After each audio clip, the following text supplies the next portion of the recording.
Jer ako te šeitan ne može navratiti na zlo, uistinu on će pokušati da te odvrati od dobra. Pa će te na ovaj ili onaj način ostaviti u kući da po cijel dan gubiš, što naš narod kaže. I da se po cijel dan dosađuješ samo da ne bi kakav hajrat uradio. Jer on kad vidi da si ti čvrst, da mu se nećeš odazvati na šerru, na zlu, na haramu, kaže sjedi tu, neka te, samo nemoj hajra raditi, nemoj biti dobar.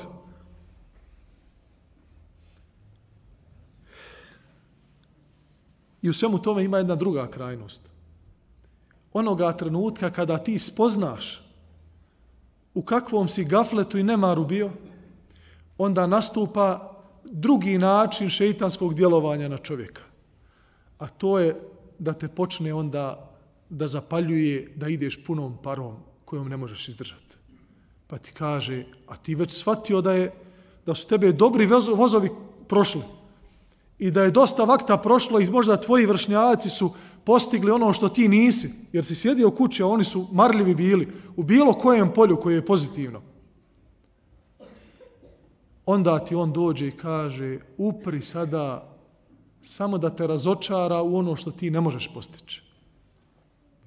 I onda te čini nestrpljivim i ulijeva ti strah da nećeš doći do svoga cilja.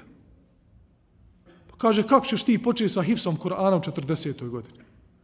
Odakle ti snaga da počneš da učiš o islamu u 30. Pa pogledaj, kaže, svoje vršnjake. Zar nije taj i taj sin tog i to, kaže, u 30. već završio fakultet i postao hafiz Kur'ana i onoga, kaže, tu i tu. I zaposlio se. Pa ti onda nabija kompleks da ti ponovo odustaneš. Ali mi imamo hadis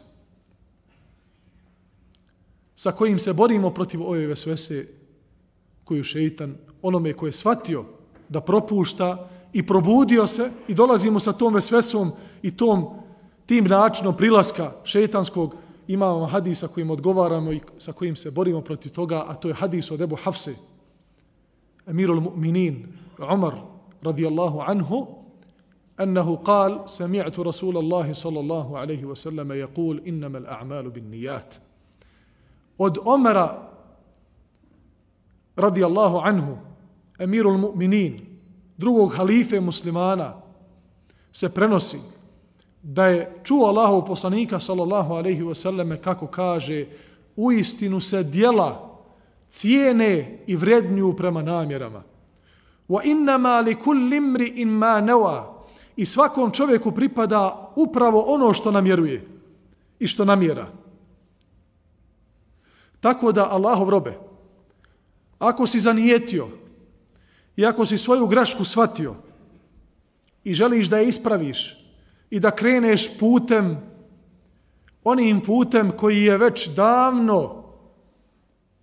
davno ispisan i davno, hvala Allahu dželle šanuhu, utrat, znači ima puno sljedbenika na tom putu, da kreneš sa Kur'anom, da kreneš sa odgojem, da kreneš sa moralom, da kreneš sa učenjem znanja, sa onim što će ti koristiti na ahiretu, sa svim onim pozitivnim vrijednostima i svime onome sa čime se shvata i poima riječ Islam i din i Allahova vjera i sve ono što Allah dželle šanuhu traži od nas shodno našim mogućnostima.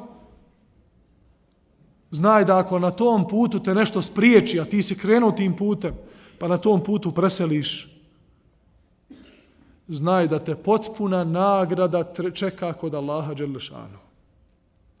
I nikome subhanahu wa ta'ala nepravdu učiniti neće.